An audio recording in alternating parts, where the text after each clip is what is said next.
All right, good afternoon. I want to first express my deepest condolences to the families of those who were injured or taken from us by gun violence this weekend. I know you will carry this for the rest of your lives, and we stand with you. This was a challenging weekend for our city. I promise the Chicago Police Department will keep working towards a day when no family has to experience this senseless violence. We know there are many issues that contribute to gun violence, and we have to address them all. Internally, within the Chicago Police Department, we are looking at what we need to do in the short term and what we need to do in the long term, with saving lives as our top priority. Resources are being shifted in real time in each police area and district, are tailoring resources to specific needs of the communities they serve, including large events. We're also looking at historic and current data to analyze how crime has shifted so we can best address it. This public safety effort also requires close partnerships within our communities and other city agencies. We are working with our street outreach organizations and our community violence interrupters. June is Gun Violence Awareness Month, and we participated in more than 30 gun violence prevention engagements this past weekend. We were honored to join the 10th annual Party for Peace, which celebrated the life of Hadia Pendleton, who was killed in 2013. We also recognize her family and the tireless work they have done on behalf of all victims of gun violence. Excuse me. As a city, we also recognize Wear Orange Weekend in honor of Hadia Pendleton and all victims of gun violence. We also want to highlight 7th District's partnership with the Inglewood Peace Fest, where we join community members to build stronger relationships and trust. It's so important that as we work together to stop this gun violence, we also bring awareness to the lives that were taken far too soon. If anyone has any information on a homicide or gun trafficking, you can call anonymously to our tip line at 833-408-0069. We need your help to enhance safety in all our neighborhoods. Our goal is not to only reduce violence as we are seeing it right now, but to create a strong foundation for safety for future generations and Chicagoans. I'll take a few questions now.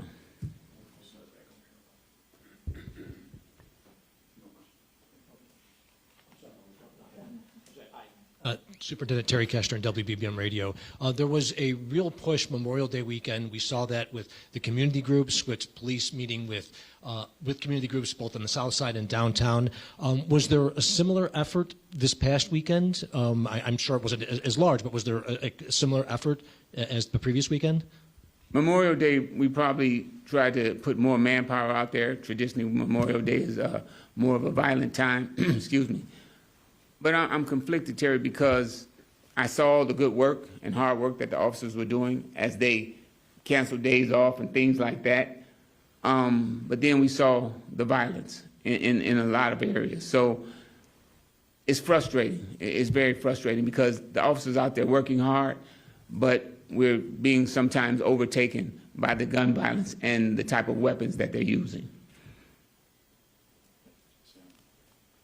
Superintendent Sam Charles from the Tribune.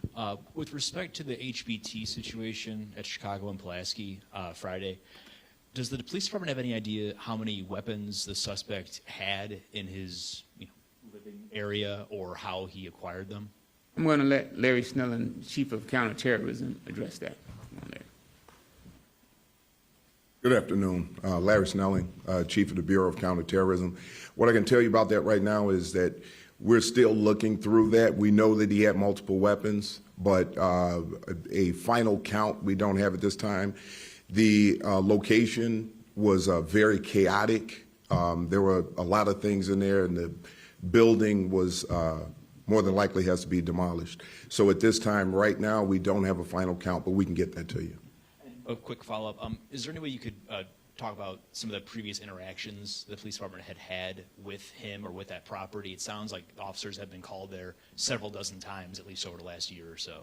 Well, I can tell you right now we're looking into that. I can't tell you that offhand right now, but I do know that there was a history there. However, when we arrived on the scene, when we knew that he was actively on the roof armed with a weapon, our SWAT team went out there immediately. We did everything that we could to de-escalate that situation. The officers did a magnificent job of engaging this individual until he stopped engaging with us at that time.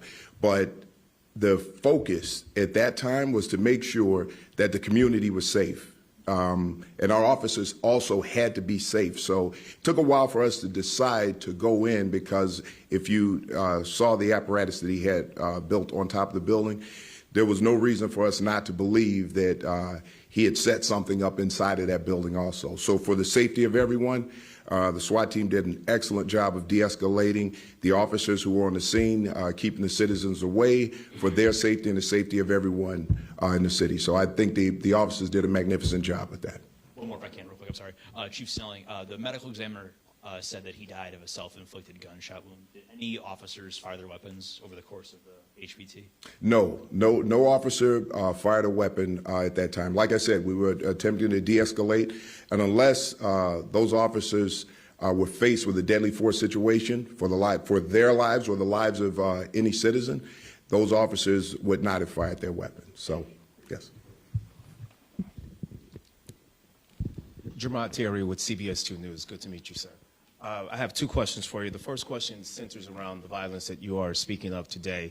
You talked about potentially assessing short and long terms, but also talked about violence interrupters. To those individuals who are specifically living in the Austin community where they had a huge mass shooting over the weekend on more than 100 casings, what are the specific short terms that your department is looking at that area right now?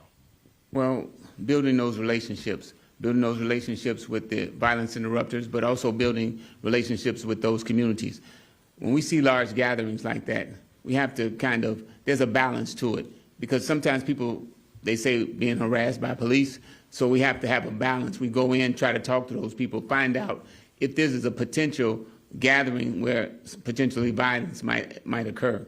So there's a balance to it, going in, making sure that everybody's safe, but those things happen in a moment's notice, so you don't always know. In the future, in light of what's been happening, are you discouraging that, to have these type of gatherings to cease? Not discouraging it, because it's the summertime, so everyone is going to be out.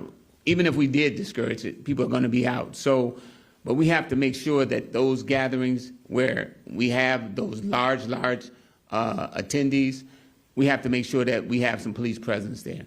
And there's so many going on from block to block to block. We have to try to monitor that, and we have to just do a better job. And then my second question is regarding over at the 25th Police District. There was a sign posted over the weekend, early Sunday morning, regarding a possible measles outbreak. Right. Has the department started to look into who posted that sign, potentially fear-mongering people in this situation? We're looking into that, and also CDPH is also looking into it to see if it was verified. Did anyone have measles? So far, we have not seen that, but they're still looking into it, and we're looking into who might have put that sign up. Hi, Superintendent Eric Hong with ABC 7. You mentioned shifting resources based on the data. Is there anything over the past couple of weeks that has surprised you in terms of, needing more resources here? We didn't have as many resources there, and now we've got to shift it there. What kind of trends have popped up in the last couple of weeks? Well, after being on the job this long, nothing really surprises me, but it's frustrating when we see certain areas where we had trends, 4th District, 5th District, and a couple of other districts, and we shut it down. But in other places where some of the outlying places where we hadn't had some of the violence, we had a lot of violence in those areas. Some are people passing by in certain areas, live streaming, and then all of a sudden someone gets shot because they have a beef with someone. Other things, in the short term, we have to do a better job of just getting to know those areas, and that's what we're working on. Getting to know those areas that we need to focus on, getting to know those blocks even that we need to focus on. And that's a short-term, but a long-term plan, and the base is with the community also. Do you have enough manpower? We could always use more manpower, but I'm not going to cry about it, because at this point it is what it is. And just one last question. Do you have an update on the 7 people shot, that investigation in Austin over the weekend? The update is that no one else has died, thank God. We grieve for the mother and that family of the female who did pass from the shooting. We saw the video of it, but it's like a video that we've seen many times. Somebody just fires aimlessly into a crowd and hits several people. There could have been more shooters than just one, but looking at that video, we did see at least one shooter. Thank you very much. All right, thank you.